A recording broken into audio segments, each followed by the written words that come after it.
Perfect. So the speakers really took us out from La La Land, right? That's what we heard. And finished with, we need a European perspective and not only looking into the local, but across the geographies. The next session will continue on this Nordic path, but will be more with experts from the early stage. And before we deep dive with them, I have a number for you. 42 is my number. 42 unicorns came out from the Nordics alone, even though their population is smaller than half of France. Can you imagine that? 42. So we really want to understand what brings them there. Why is it already at an early stage that these startups can then rise and even become unicorns? And for that, I already see Selma, so please join me, Selma Prodanovic. But we still need to get the microphones. They will be mic'd up in a second. Don't worry, Selma, you can sit down already. Thank you very much. Yes, so she will be talking about the whole session here. She's a startup grand dame, as if we can call you that, because you're 20 years in the startup space, and you have been 4 years also the vice president of IBAN. Exactly. That is the association of the early stage, basically investors in Europe. Absolutely. Yes. So while they are being mic'd up, can I give them an introduction a little bit? Please. Yes? Perfect. We need some technical things to work out in the back first. So the next one that you will be hearing from is Audra Shala, co-founder of Flying Finn Angels, first women-led business angel network in Finland. And she also is a coach, she's an entrepreneur and an angel investor herself. The next person, because I think they're not yet mic'd up, exactly, the next person is Marion Bieber, head of Invest in Austria from the Austrian Business Agency.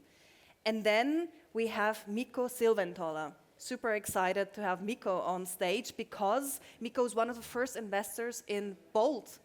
And he now is a super angel investor with having over 100 investments. So I hope we hear from Mikko what the next unicorn will really be about. Huh? How can we find the next unicorn? So my colleagues, are we ready to slowly move up towards us? I see Selma jumping over. Exactly. Selma knows a lot too. Let's give them a warm applause, especially to Selma.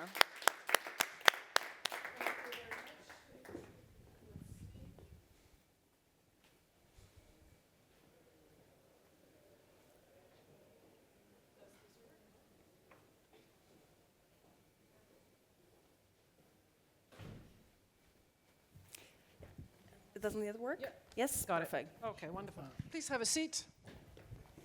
As you wish, wherever you want. I'll sit on the side. Awesome, we have it. Take this. Good. Okay.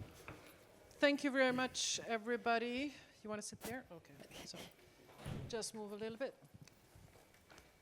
So we lost a lot of people from later stage to early stage. That's really interesting to see. Why is that happening, and why do we want, what is going on?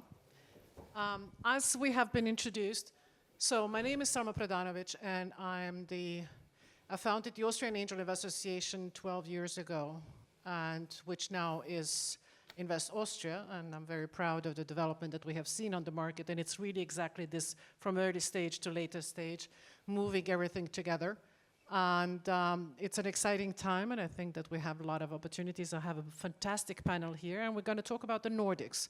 We spoke about the Nordics earlier, but what we mean when we speak about the Nordics is about the unicorn factory. That's often kind of the idea that we get, simply because there is such a high number of unicorns created in these markets, and this is what we want to discuss. How do you pick them up? Why is that happening? And what we can learn. So I would first start, if you can, we can go through the row, and kind of just if you could introduce yourself from what is it what you do, and what is your focus at the moment, and we can do, please. Sure. Go. Hello everyone. My name is Mikko Silventola.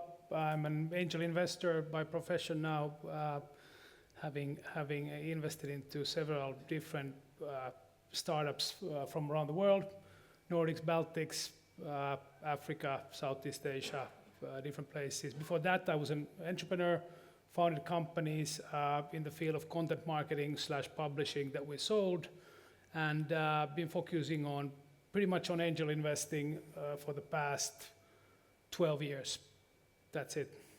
That's it, about 100 startups? Yeah, like close to Couple of startups. 150, 100. but really early stage pre-seed. So And you're also part of this Super Angel. That's part of. yeah, help them to raise the second fund, but then decided on the day that we raised it that okay, now it's raised, but I'm not going to join that. It's not where I'm delivering the best. Like I think I'm best in between angels and VCs and founders. I mean, collaborating with them, bringing deal flow, helping the founders. That's the best place, and scaling my networks to do that. So I've been helping Super Angel, but also a little bit Index Ventures. They have another angel fund. So that's another thing. Yeah. Thank you. Awesome. Mario, when talking about networks, part of your work is really to build the networks across the world and can make sure that all of these people, companies, startups, and talents also come to Austria. Can you tell us a bit more about your work? Yes, so my name is Marion Bieber. I'm heading Invest in Austria, so not invest.austria, one of 3 departments at the Austrian Business Agency, which is Austria's official business location agency. And on the one hand side, we promote Austria as a business research work location, also film location internationally. And on the other hand side, we really, on a very down-to-earth level, help international startups, scale-ups, but also companies to evaluate Austria as a business location and accompany them over the whole process of evaluating Austria and then really establishing here. And creating networks and building bridges is really one of our main tasks, so that the startups and the companies have an easy start here in Austria. Absolutely. So you have really a very good view of what's interesting across the world for people to come to Austria. Audrey, talking about around the world, this is exactly what you do. You've been teaching and mentoring and coaching across the world. Can you tell us a bit more about what you do? Yes, entrepreneur, angel investor, and an expert advisor for international organizations such as the European Commission and OECD and United Nations, is that I've basically had been promoting business angels since 2003 in France when there was very little angel networks. So I helped set up one of the first women angel networks in Europe. It was the Femme Business Angels. I had ventured into Europe through as a board member for EBAN, doing a lot of investor-ready programs and promoting angel networks to start creating more also regionally.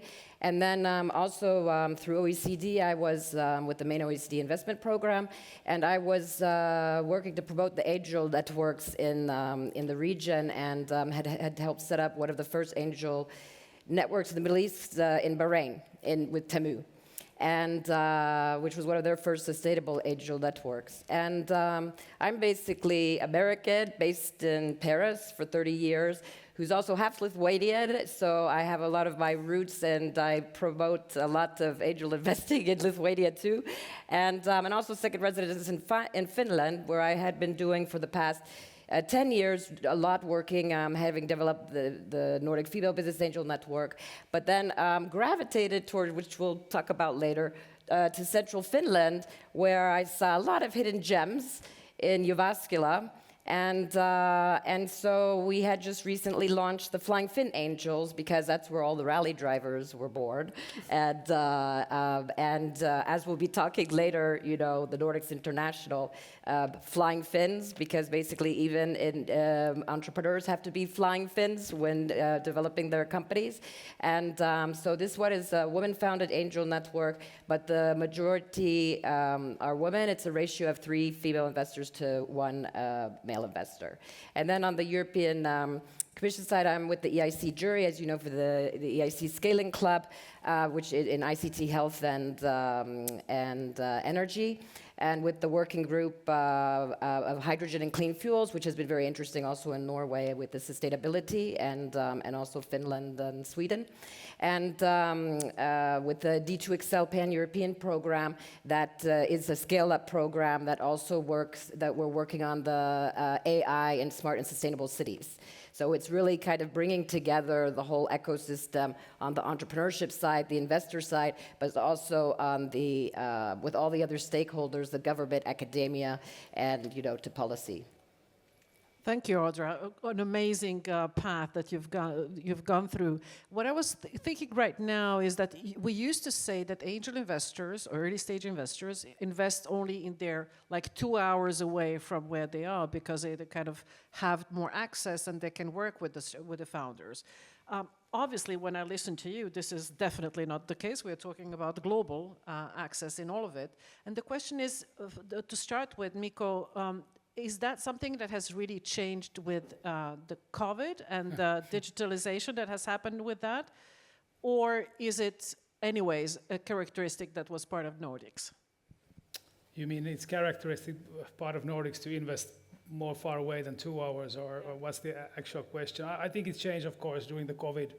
In the tech field, it was okay, even before that, of course, to have Zoom calls and from your summer house, but now it's like business as usual, and now the companies are inviting employees back to the office for not maybe productive reasons, but different reasons, and so on. So, but I've kind of seen it always in a way that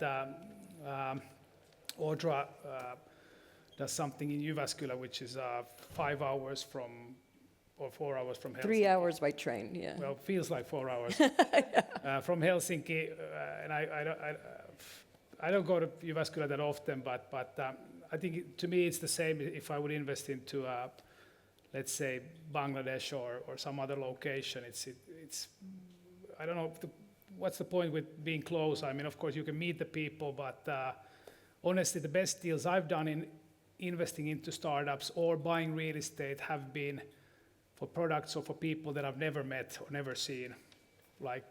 Okay, you got to tell more. 100 times better than the others. Well, for example, Hugo, which was or still is partly is part of Delivery Hero now.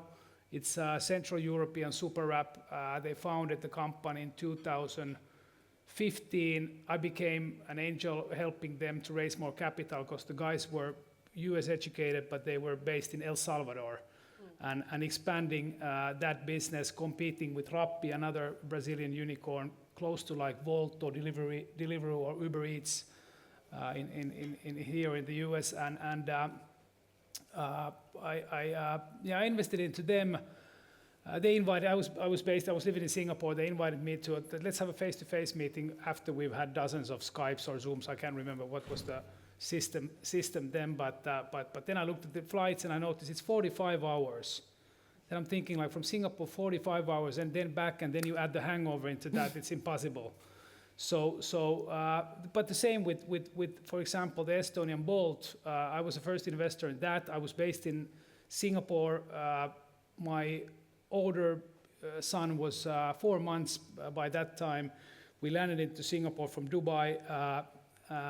And ended up spending 5 years in there, but I realized that these kind of services are what I want for myself and for my family, like reliable drivers, easy apps to make my daily life easier. And then we had a conversation through Skype with Markus, and I think I met him like first time 2 years after the first initial investment, and the same has been. Well, maybe let's not go into real estate, but I have same kind of experiences on. Okay, so I mean, we wanted to speak first about the ecosystem, but I find this really exciting. Basically, you never met the founders. You have contacted them only online, basically. Was there, I need to go into this deeper.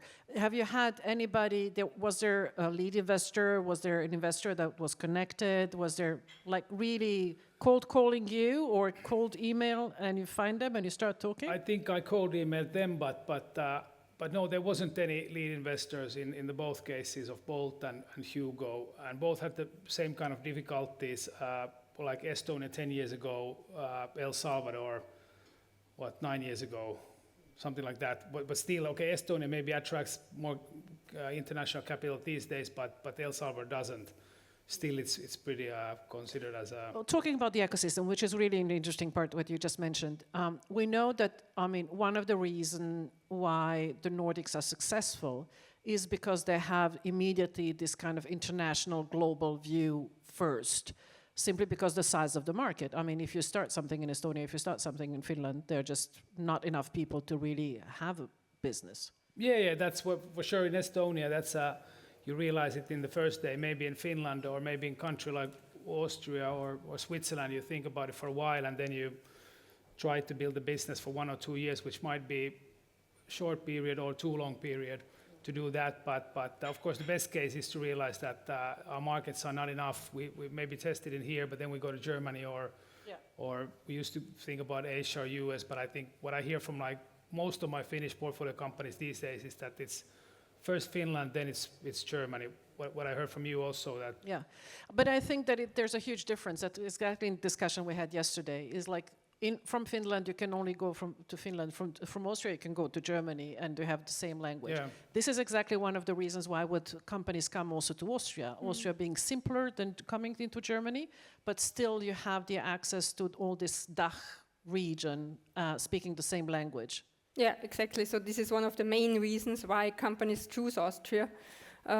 It's of course the market, and it's sometimes the startups, the scale-ups, they have to internationalize.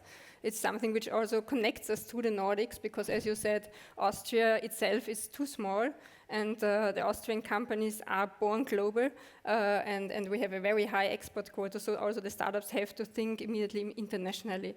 And the international startups and scale-ups that come, they can make use of the high purchasing power here, test their products in a smaller market than Germany, and then go to Germany or even make use of the Central and Eastern European countries around us. So Austria is really here a hub in the heart of Europe, and that's what many of our clients really make use of when they come and set up their company here.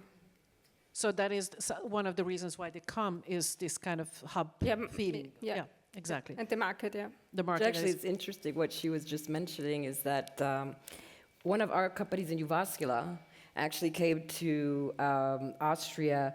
It's new. I don't know if you know Nuo.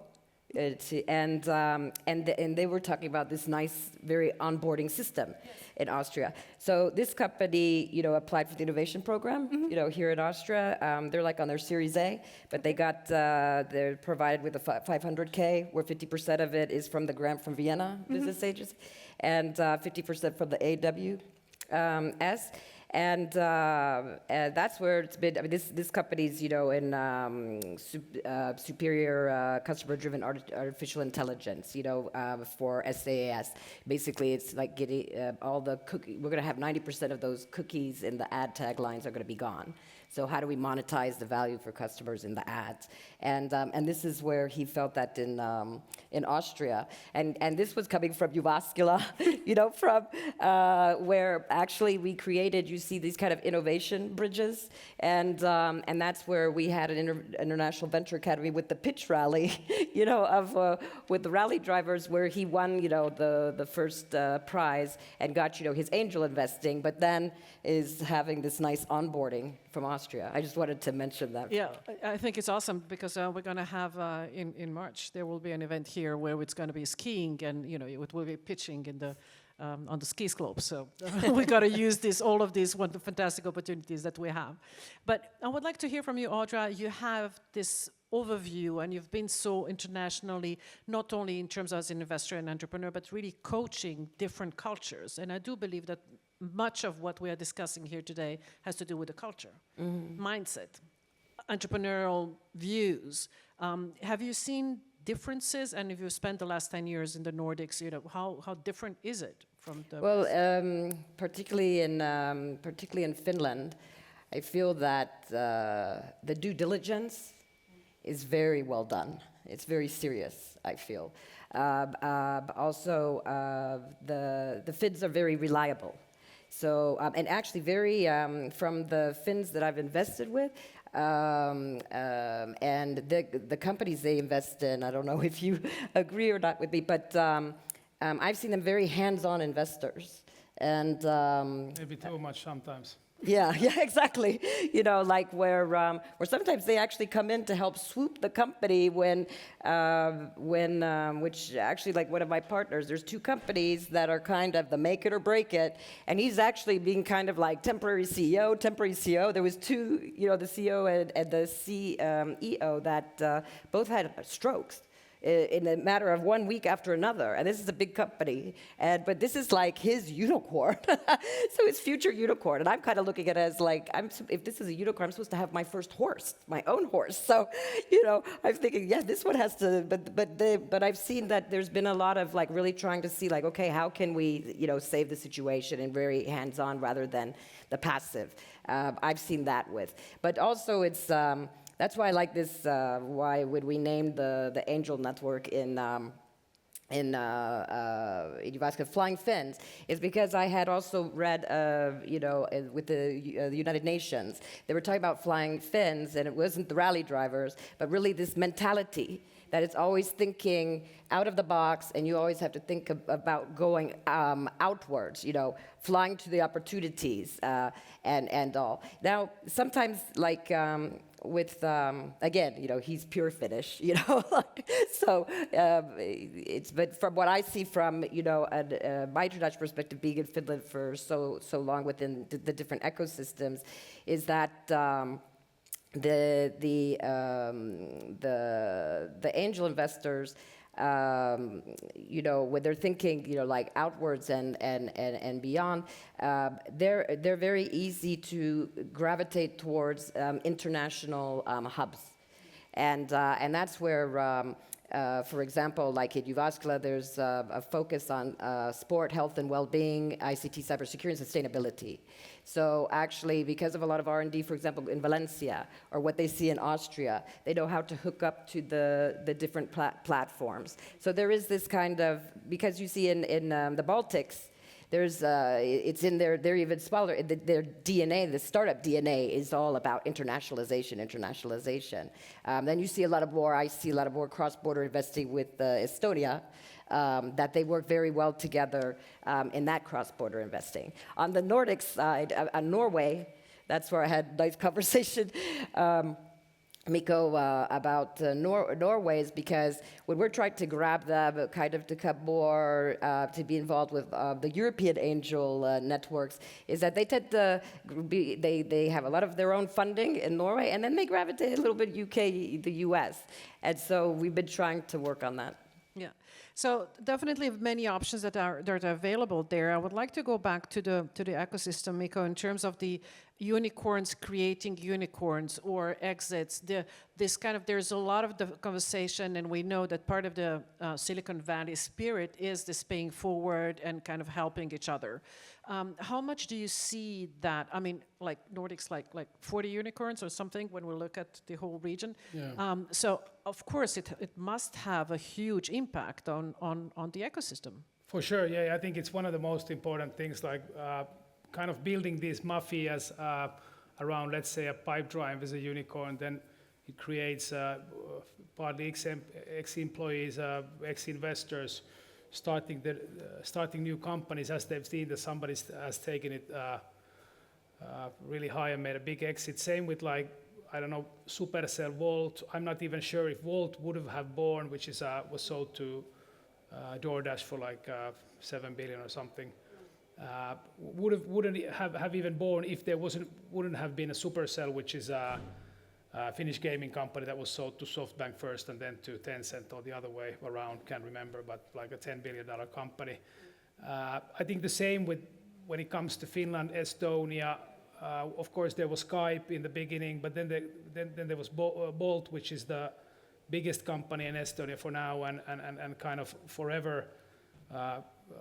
At least in the previous years, nobody knows about the future, but that's also been building the bridge between Finland and Estonia. I think it's really about you have the success story, whatever it is. You're a real estate agent, you make this $3 million deal, and then you spread the word to everybody that I'm the man or the woman making this deal. That will kind of feed the success, and I think it's the same in Finland, Sweden, Baltics, that once you have these fantastic references that everybody sees that, okay, this can be done, this can be fast, this person can become a millionaire or a billionaire in 5 to 10 years. It's possible because we have technology and we're in tech business. So that's kind of super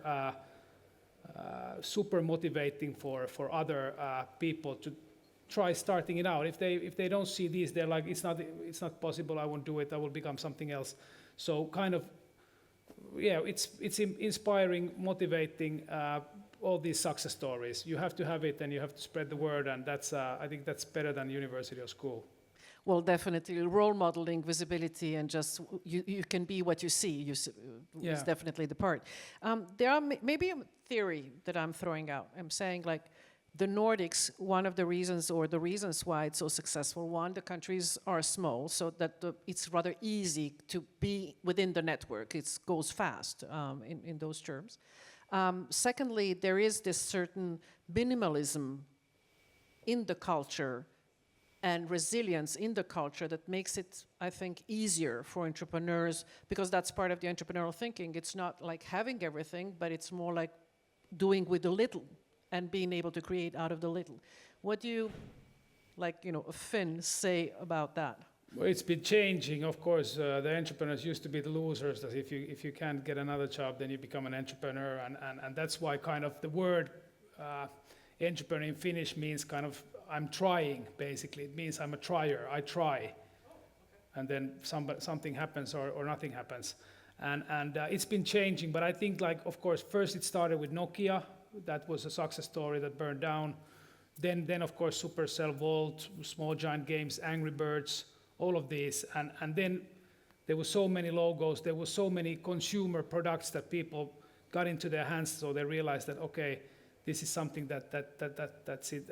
It's possible to do, and of course it's been growing up as a number one or number two or number three most favorite job to be a startup entrepreneur.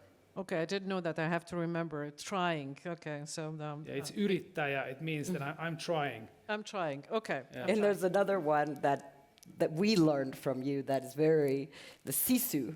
The sisu is it's even more than never giving up, and the Finns have that sisu, and they have that added extra secret kind of sauce. Power to beat Russia or things like that. Okay, but this is, I think, I mean, maybe Marion, you've been in contact with so many people coming from all over the world, and how much of that.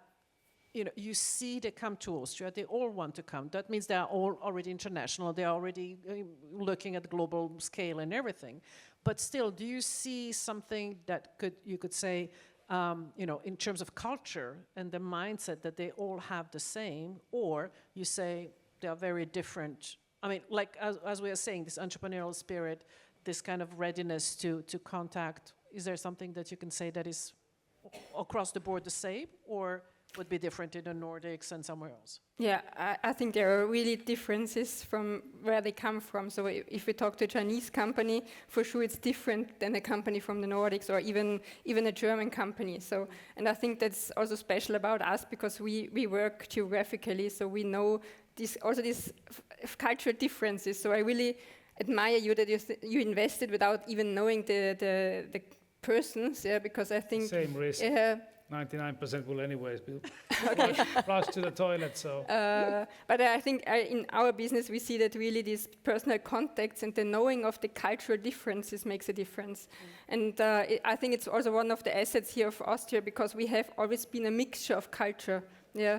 So Vienna has always been a melting pot of the different cultures from CE region. Yeah? So we know these differences, and we can also work with that. And Austrian companies are number one investors in all the Central and Eastern European countries. Yeah?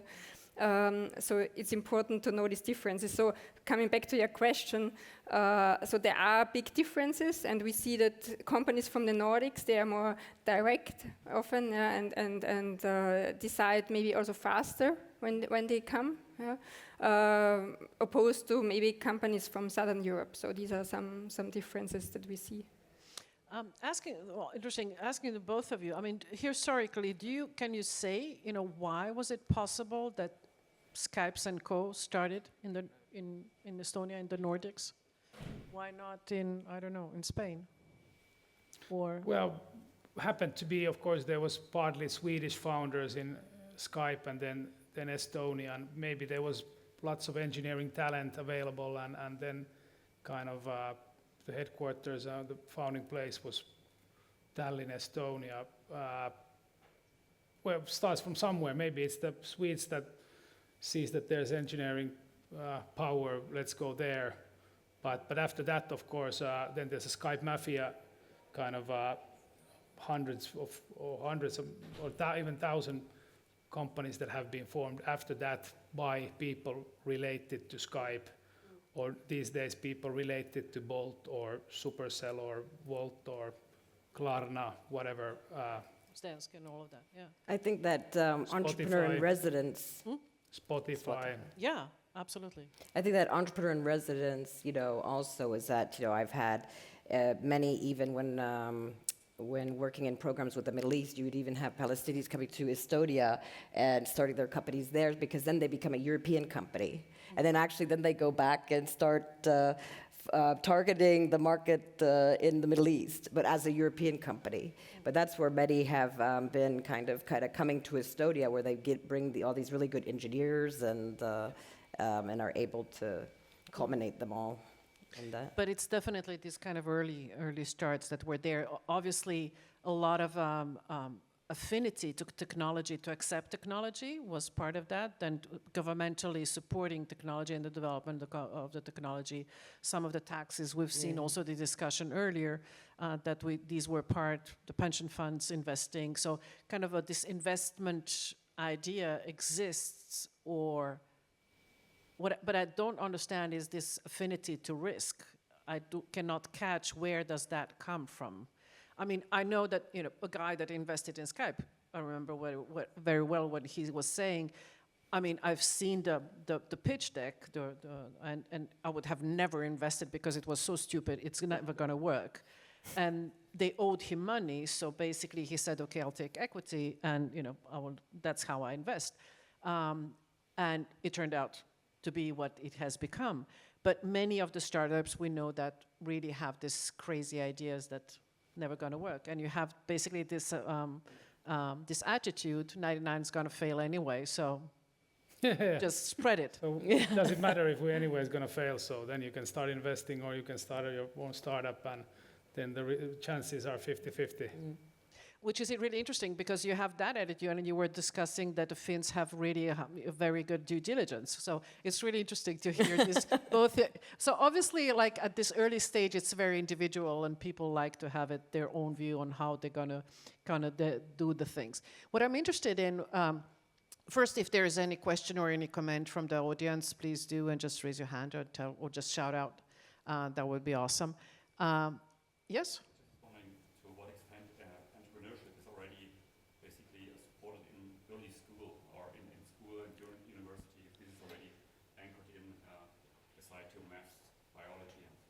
Part of education is entrepreneurship. Yeah, step by step, not enough. Like, of course, Donald Trump, Robert Kiyosaki in the US, they built these like rich kids or rich dad, poor dad version of for kids, kind of money education for schools. But what I notice now, my older son is 11 years old. They had like small entrepreneurs, so kind of a class, and then they were setting up some shops and selling something. So step by step, but. I'm 40 now, but when I was in high school or university or preschool, whatever schools there wasn't that. There was basically zero. There was the usual, maths and whatever. But I think it's a no-brainer these days that you have to add it into the system, because anyways there are more and more entrepreneurs. It's more and more easy these days to become an entrepreneur. So I've seen it, a little bit they have it, but I don't know. I think Estonia has it even more, but Finland is starting to. It's slowly changing. It's a slow-moving government and country in a way. Anyway, so maybe it's a demand that the students, they are demanding that we want to be, because they have social medias. They see whatever everything is possible in a way. So they are demanding that we want to learn how to become something like this, and I think it's a good. Super good movement. And just to follow, is that they're having a lot, like at the universities, wanting to have more entrepreneurship programs, especially with the engineering schools and departments, because they want to kind of bring out the R&D professors to come and with innovation and then bring the management and kind of create these kind of like on-site, off-site programs, with mentors and coaches and bringing in more of the private sector in order to get that innovation coming from the labs. So there's been some interesting, But maybe one thing that one can add, it's not maybe clear entrepreneurial education, which I do think it's becoming more and more, but I do believe that it's part of what you learn at school in many of the Nordic countries.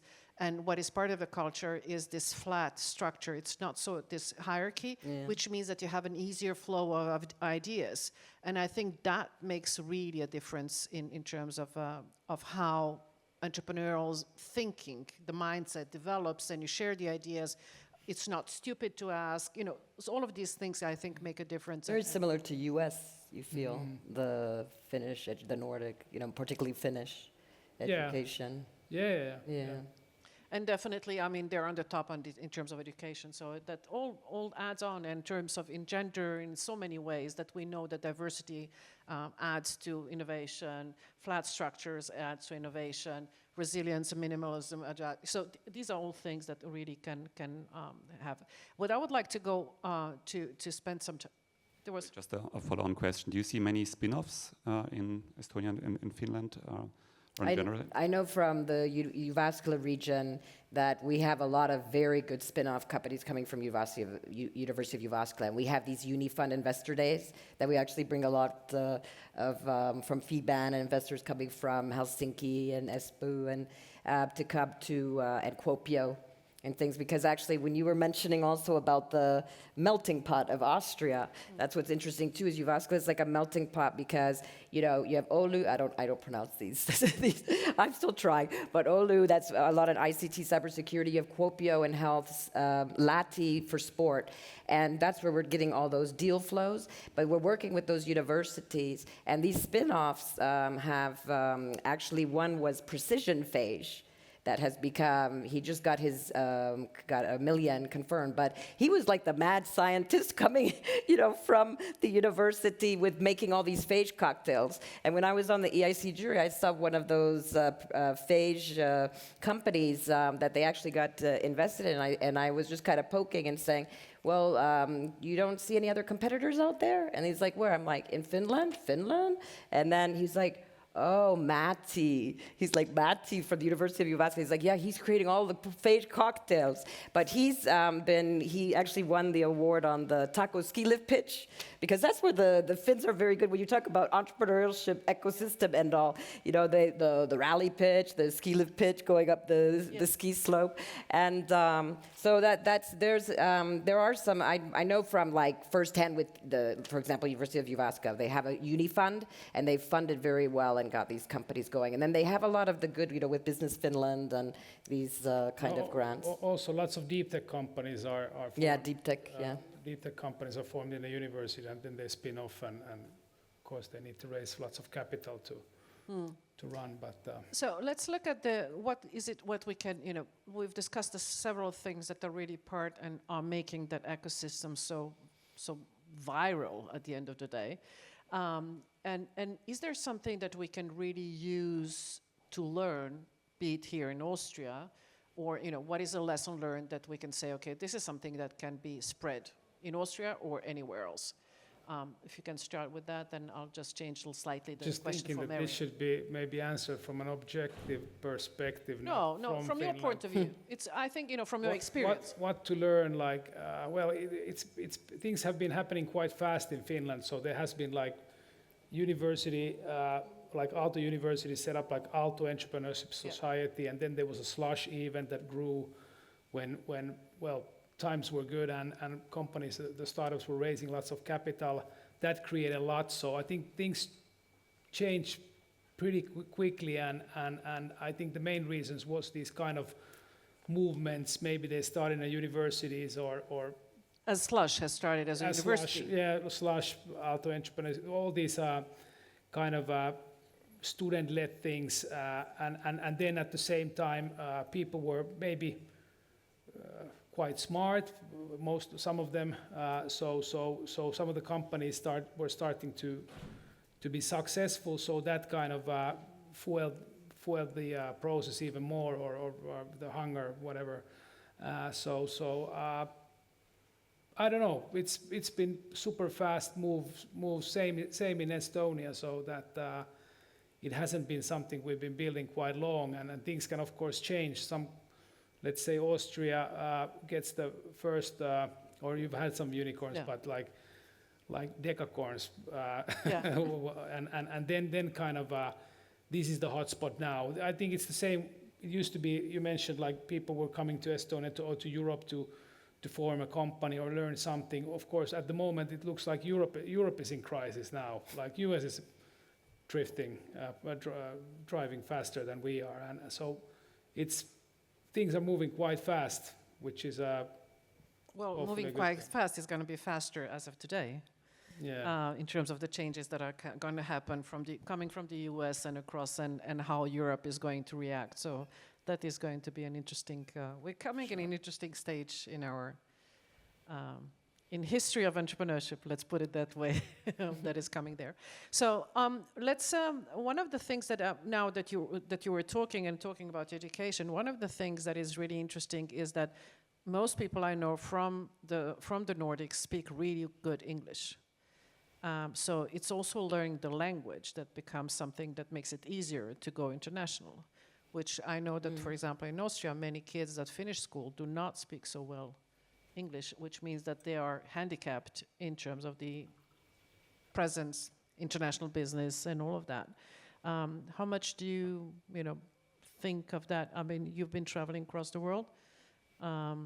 Is language a barrier, or is it important?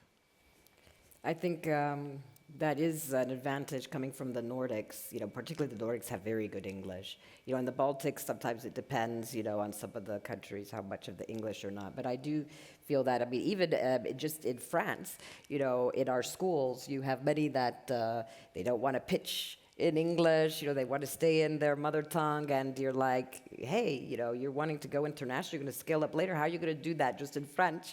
And that kind of creates their own barriers. So I think that's what gives a little bit of a competitive advantage to, that region in the Nordics. It's an interesting part. Yes, please. Yeah, interestingly enough, Austria ranks number 2 in statistic from the TOEFL and EF regarding English language. So.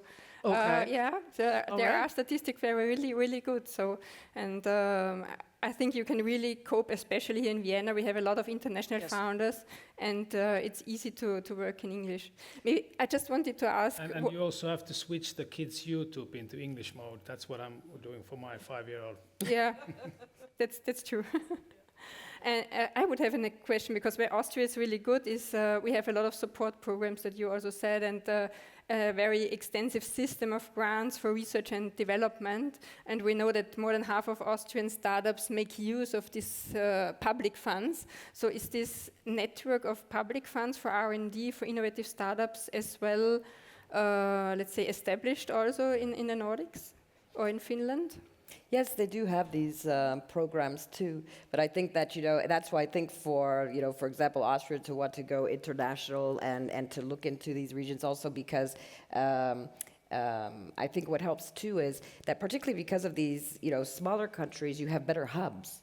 Because particularly in Latvia, they have very good green hydrogen valley of bringing together and stuff in the hydrogen, and they just had launched the Central Finland Mobility Foundation from Japan because of their Toyota Gazoo racing. That's there. So in the hydrogen and clean fuels, all of a sudden it's starting to bring attention that in this region, there's hydrogen clean fuels, there's some programs here, they're getting funding from the Japanese, and so, that's bringing another international look. And I think it's sometimes those hubs, because, for example, Jyväskylä is a lot on very sport, health, cybersecurity, sustainability, and that's how they position, and that's where people kind of click in, to those hubs. And actually, Hydrofy, which was an Austrian company that they won the award with Tech Tour in the hydrogen competition, first place. And actually, when we talked mindset, because I told your Austrian entrepreneur, before he even pitched the next day, we were standing in front of the batters, and I said, okay, let's go take a picture with the winner. And he's like, with the winner, but we haven't even pitched. I go, no, you have to believe it. You have to make it happen. So you're the winner. And then the next day, you know, I wasn't on his jury or anything, but you know, he got first place. But this Hydrify they're doing, you know, for the zero emissions for trucks in the truck industry, and he's doing a bridge financing. So it was interesting because he asked the Finn investors because they were interested in his company from that event, and they were like, we want to have a very good lead investor from Austria, then we'll come in. So, you know, that was interesting too, because he was saying, oh, who could lead? Maybe you're so active and involved. No, we want a lead Austrian investor. Right. So we have 2 minutes left for the panel, and I would like to hear from you, each of you, if you can take, you know, last, you know, thought for today's panel. In terms of, you know, inspiring, or what is it what we can do, and I really would like to, you know, have one thing that you think is key to succeed as early stage investors, startup, or creating an ecosystem. Yeah, well, you need to create more buzz. I mean, Okay. For example, in Finland, when all these that I mentioned, like Auto Entrepreneurship Society and Slush and all these started, then it was kind of, everybody was buzzing, even the people that were not in startup field, they were kind of joking about it, that there's the buzz about startups, what is this bullshit, or so on. There was lots of buzz, and that created a lot of good things, if we look at now, like after 10 years. And it will continue to do more, like in the early stage. I don't know if you discussed about the later stage. We have problems in the taxation when the companies are bigger, so that they could like grow as big as they can and not be sold right away when they are worth something. But I think it's more events, more buzz, Okay. and hopefully more successful startups creating more like idols to follow. Okay. So role modeling. Role modeling, Yeah. yeah. That's how I see it. Like in Finland and same in Estonia, for example, or in Sweden, you have these Spotify founders or Supercell founders or Bolt founders. Everybody wants to be something like that. They are the hockey legends of these days. Yeah. Well, that's everybody wanted to be Mark Zuckerberg with his hoodie coming to Wall Street. That's how the whole, you know, that's the picture of the startup that started. Marion, when you speak with internationals coming to Vienna or interesting to come to Austria, what is the one thing you tell them? Why should they come here? Well, I think it's this easiness of creating a network, as we are so small, and they will have the full support of getting connected here in Austria. And the ecosystem is small because we are a small country, and so we will take them by the hand and do this for them. And this is really what they should make use of that. Well, small is beautiful. So we're scaling the Crystallization. huge unicorns and decatrons, but still small is beautiful as an ecosystem. Audra?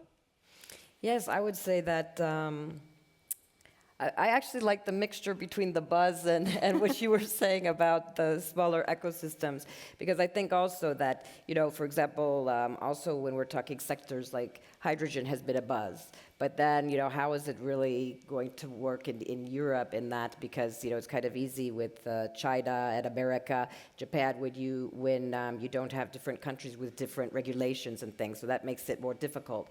But that's where, because of this hydrogen buzz, that's where a lot from the, you know, that are seeking from different countries, you know, coming from the Nordics, like to Latvia because of their green valleys, or then Nuremberg because of, you know, what's happening with hydrogen transport, you know, and then Jyväskylä with their central, you know, Finland Mobility Foundation. So this is a way of moving and seeing like, okay, where can we get a lot of the, as you say, with the ecosystems, you know, a lot of good R&D experts, you know, how can we create these innovation bridges, and then also these cross-border investing amongst angels. So let's put it together as a small spaces, small ecosystems, hubs that are coming together as a network, creating a buzz. And then at the end of the day, why do we say that it's just Nordics unicorns? These are all European unicorns, and we enjoy the fun. Thank you very much for today.